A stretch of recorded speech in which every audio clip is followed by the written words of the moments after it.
We usually think of spiritual devotion as an intense physical effort. We treat worship as a kind of friction, a process of scrubbing the soul clean through sheer willpower and exhaustion. But the 18th Discourse of Jalal al-Qawathir, recorded by Sheikh Abdul Qadir Jilani, suggests our entire approach is backward. When we assume purity requires frantic striving, we set ourselves up to fail.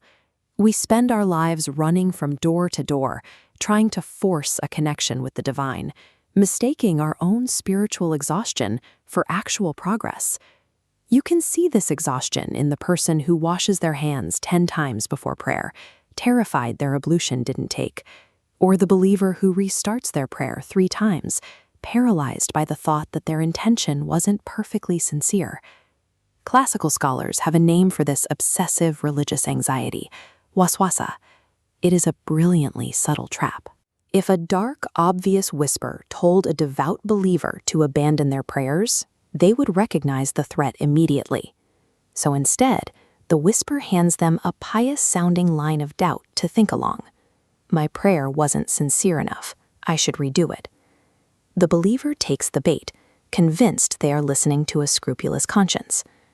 This diagram illustrates what happens when that doubt is planted.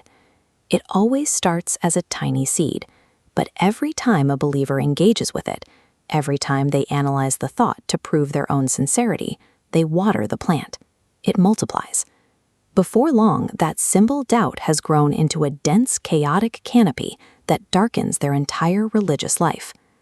Spending 20 minutes composing a mental defense against an intrusive thought is not an act of high devotion. It is the exact reaction the doubt was designed to produce. By arguing with the anxiety, the believer locks themselves inside a self-made maze of endless, fruitless motion. Sheikh Jilani offers a counterintuitive instruction to break this cycle. He points out that God does not reward those who run around frantically searching. He arrives, of his own accord, at the door of the servant who simply stands obediently in a posture of readiness and waits. Look at this sequence. This is how purification actually works. The Prophet Muhammad taught that when a servant stands beautifully in prayer, their sins are not scrubbed off through the friction of their own effort. They are scattered away, like dry leaves caught in a strong wind. The wind is the divine presence entering the room. Your job is not to scrub. Your job is to cultivate the patience to stand perfectly still for long enough so that when the wind finally blows, you are there to receive it. Standing still requires aggressive defense against your own mind. The moment a whisper of religious doubt enters your head, you have to sever the line of thought instantly. Say astaghfirullah, ask for forgiveness, and turn away. Refuse to analyze whether the thought is sincere or where it came from. This defense extends to the ego, or the nafs. The classical scholars describe the ego as a guard dog kept in the courtyard of your interior life.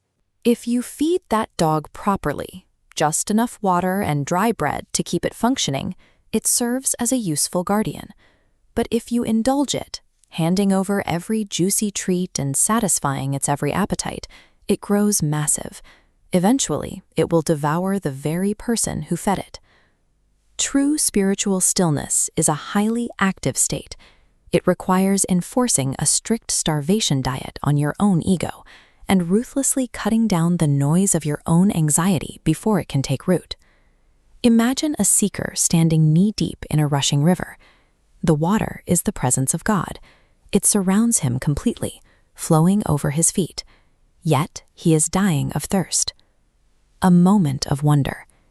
This form right here, the vessel, is the only thing missing.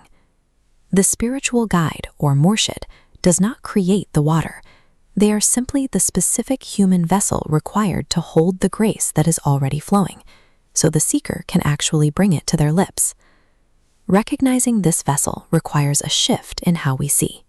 The eyes of the head only perceive surfaces, the outer mechanics and raw quantities of our worship, but the Islamic tradition speaks of the eyes of the heart, which perceive the inner reality of what an event or a person is actually asking of you.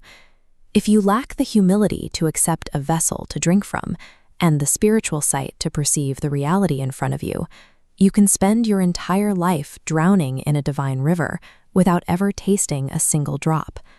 When that inner sight finally opens, the believer's entire existence collapses into 3 prepositions. Look at this grammatical structure. Every action happens because of him, bihi. Every state originates from him, minhu. And every moment of existence takes place in him, fihi. In this state of total surrender, absolutely no physical movement or resting state belongs to the creature. Everything is enveloped by the divine. Any part of your day lived outside of this grammar, any place where you are moving or resting without him, is a corner of your interior life that remains frantic and unsurrendered.